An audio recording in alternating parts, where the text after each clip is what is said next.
Hello and welcome. You've demonstrated an interest in learning how YouTube Live works. The question is, if you have a live broadcast, how do you get people to see it?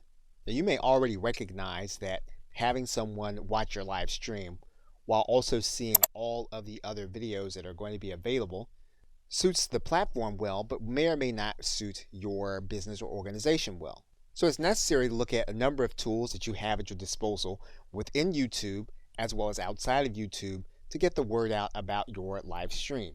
And so in this course, we will go inside of your Creator Studio and we will look at some of those tools that you have available to you so that you will be able to make the most of them and get the maximum number of people watching your live stream.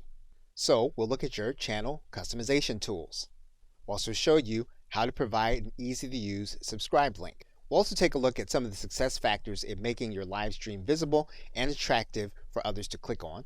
And we'll take a look at some of the enhancement tools that you can do with your video that will help you to make it more usable and widespread. So with that, thanks, and I'll see you in the first video.